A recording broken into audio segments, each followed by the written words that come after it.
morning, St. John's. Good morning. About a month ago, Donnie and I were asked to do a ministry moment to answer the question, why do you support the Love This Place campaign? You'll notice Donnie's not here. He's visiting Tori in Indianapolis, our daughter, who she managed to get 2 tickets to the Indy 500 qualifying this weekend, and he's a car guy, so that's where he's at. In 1989, January, when Donnie and Susan walked in this door, we sat in this pew. We're 8:30 members. I'm not kicking you all out. We go to 8:30. And I don't know who sat there before, but they let us sit there for over 3 years. Then our oldest was born, Mitchell, and we moved back to the back where Ben and the tech team are now. Along came Kyle and along came Tori, and we sat back here for about a decade as they got used to the doing church in church and getting rid of the wiggly jigglies that all little kids have. And when they got to middle school and high school, we moved up a little bit, about in this area, okay? Theoretically, they should have been able to sit an hour in church. You know, my kids, it was theoretical. Okay? We stayed here through confirmation, high school graduation, college graduation, getting jobs, relocation, a couple marriages, and then we were an empty nest. And the whole time, St. John supported us through that. When we came back from COVID, we ventured into new territory, all the way over to the other side of the church, where we sit today, in about this area. We're pretty flexible. Some days we move up a row, some days we move back a row. We try not to sit in Sandra Kirkendall's row, though. So, yeah.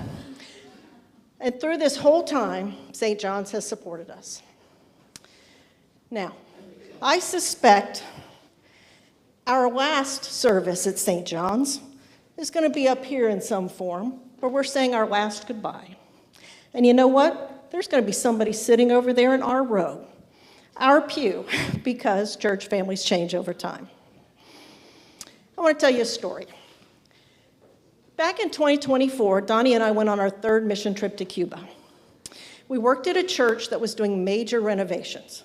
They were doing a complete roof replacement. They were enhancing the structural foundation of their church. They were doing major lighting upgrades, just to name a few things.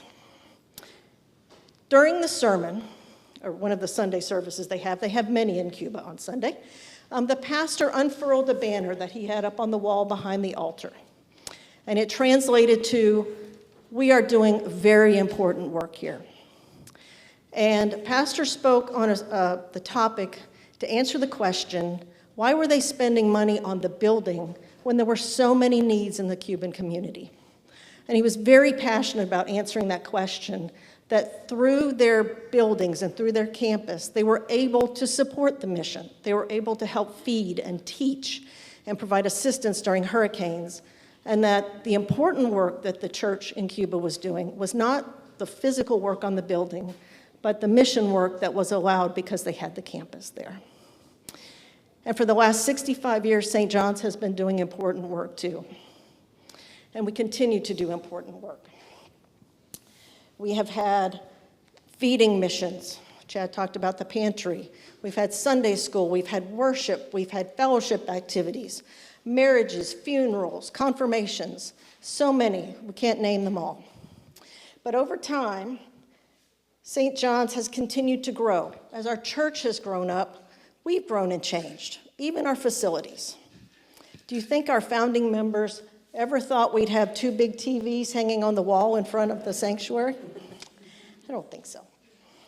We're a vibrant church because we continue to allow ourselves to change and grow.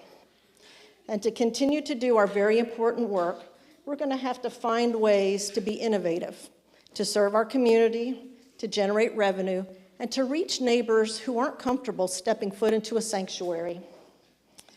Last year, we commissioned the Sustainable Revenue Team.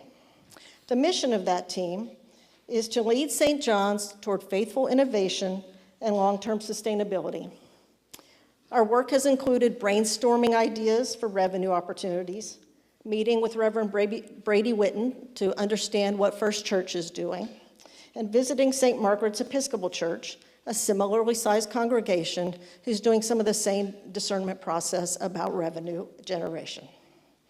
And we've just received administrative council endorsement to partner with a consultant that works with churches to reimagine, repurpose, and redevelop their campuses to identify revenue opportunities. We're still in the very early stages. But don't worry, we're not going to do this in a vacuum. We're going to engage our church family as we go forward and make decisions. I don't know what the future holds for St. John's, but I know it's a bright one. It can't be anything but, given this loving and supporting congregation. So back to the first question that I'm supposed to have answered. Why are the Lamberts supporting the Love This Place campaign? The answer is simple. We love this place.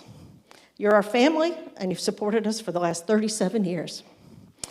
And we are doing very important things as a family, and we will continue to do so for the next 65 years. So, thank you.